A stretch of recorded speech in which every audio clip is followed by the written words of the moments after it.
বাংলাদেশের রাজনৈতিক ইতিহাসে একটি নতুন অধ্যায়ের সূচনা হয়েছে গত বছরের আগস্ট মাসে।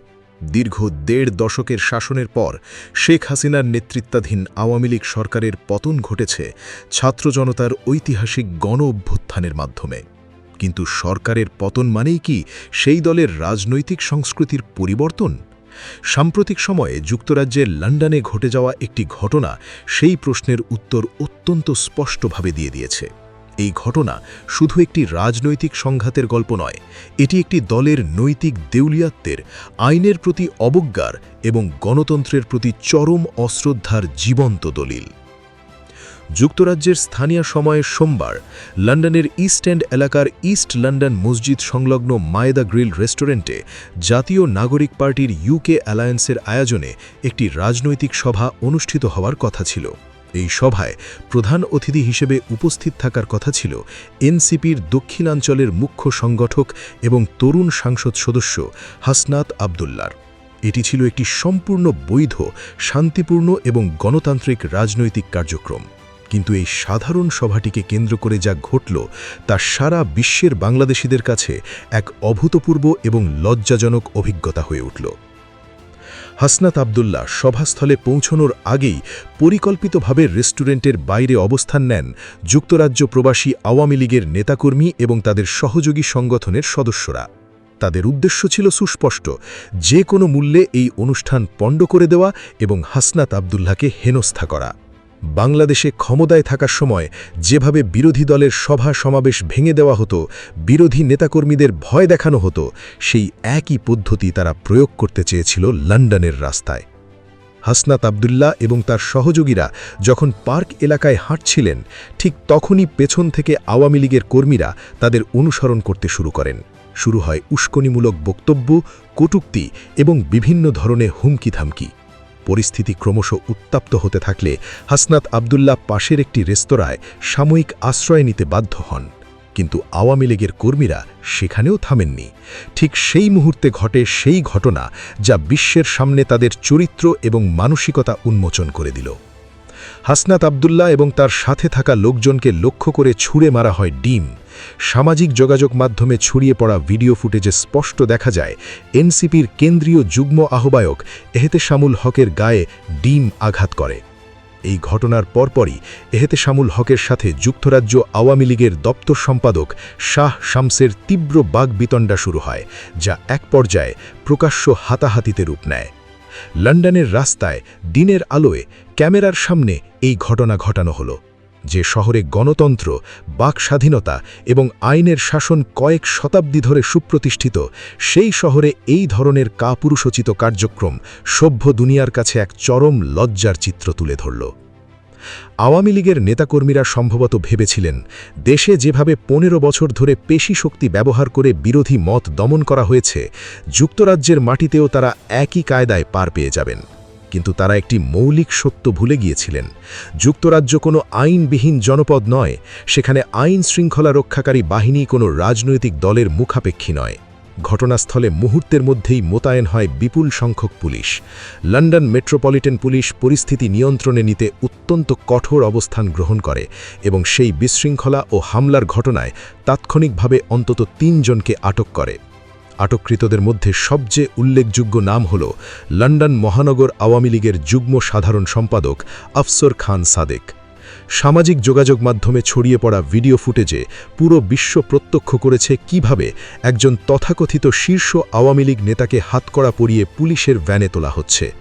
যাদের উদ্দেশ্য ছিল তরুণ সংসদ সদস্যকে হেনস্থা করে নিজেদের শক্তির জানান দেওয়া, শেষ পর্যন্ত তাদেরকেই পুলিশের হাতে গ্রেপ্তার হয়ে চরম অপমানের শিকার হতে হলো। এই দৃশ্য শুধু একটি গ্রেপ্তারের ঘটনা নয়, এটি একটি রাজনৈতিক দলের সম্পূর্ণ নৈতিক পতনের প্রতীক। রাজনৈতিক বিশ্লেষকদের মতে এই গ্রেপ্তারের ঘটনা যুক্তরাজ্যে অবস্থানরত আওয়ামী লীগ নেতাকর্মীদের জন্য একটি বিশাল সতর্কবার্তা। এটি প্রমাণ করে যে বিদেশের মাটিতে রাজনৈতিক ফায়দা লোটার জন্য আইন নিজের হাতে তুলে নিলে তার পরিণতি কতটা ভয়াবহ হতে পারে। স্কটল্যান্ড ইয়ার্ড বা লন্ডন পুলিশের কাছে সিসিটিভি ফুটেজ এবং সমস্ত প্রমাণ মজুদ আছে। গ্রেপ্তার হওয়ার কারণে এই নেতাদের ভবিষ্যৎ আইনি জটিলতা এবং ইমিগ্রেশন স্ট্যাটাসও এখন বড় ধরনের ঝুঁকির মুখে পড়তে পারে। অর্থাৎ বিদেশে আশ্রয় নিয়ে থাকার যে পথ তারা বেছে নিয়েছেন সেই পথটিও এখন সংকীর্ণ হয়ে আসছে। উত্তেজনাকর পরিস্থিতির কারণে নির্ধারিত সময়ের প্রায় ৩ ঘণ্টা পর অনুষ্ঠান শুরু হয়, কিন্তু হাসনাত আবদুল্লাহ সেই অনুষ্ঠানে উপস্থিত ছিলেন পূর্ণ মনোবল এবং দৃঢ়তা নিয়ে। কঠোর পুলিশি পাহারায় তিনি অনুষ্ঠানস্থলে পৌঁছান এবং অত্যন্ত বিচক্ষণতার সাথে নিজের বক্তব্য প্রদান করেন।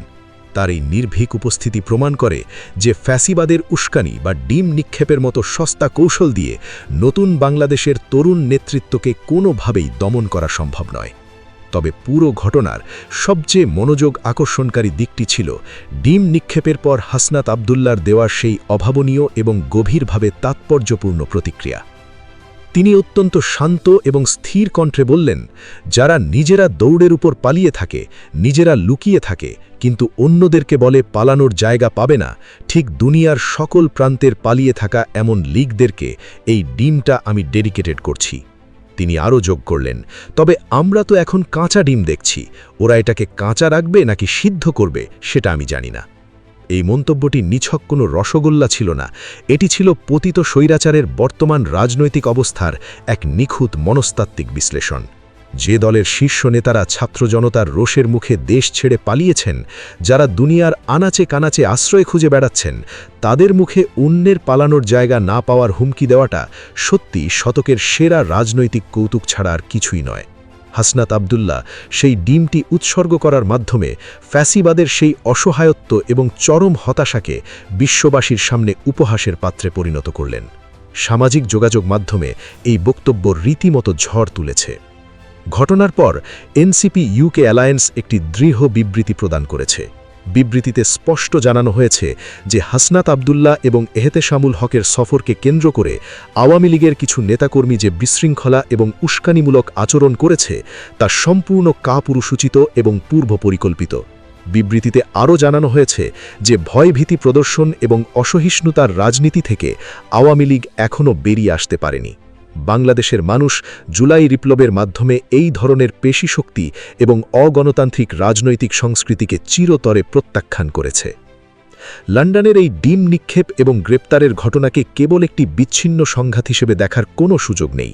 এর নেপথ্যে রয়েছে বেশ কয়েকটি গভীর রাজনৈতিক সমীকরণ। গত বছরের ৫ই আগস্টের রাজনৈতিক পটপরিবর্তনের পর বিদেশে অবস্থানরত আওয়ামী লীগের নেতাকর্মীরা চরম অস্তিত্ব সংকটে ভুগছেন। দেশে ফেরার পথ বন্ধ, আন্তর্জাতিক সমর্থন শূন্যের কোঠায়। এই গভীর হতাশা থেকেই তারা এখন উগ্র এবং বেপরোয়া আচরণ করছেন।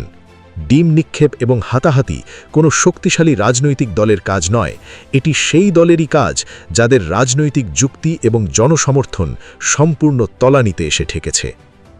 গণতান্ত্রিক মূল্যবোধের প্রতি অবজ্ঞা, বিরোধী মতের প্রতি চরম অসহিষ্ণুতা এবং ক্ষমতার অন্ধ অহংকার যে শেখ হাসিনা সরকারের পতনের মূল কারণ ছিল, লন্ডনের এই ঘটনা তা আবারও প্রমাণ করে দিল।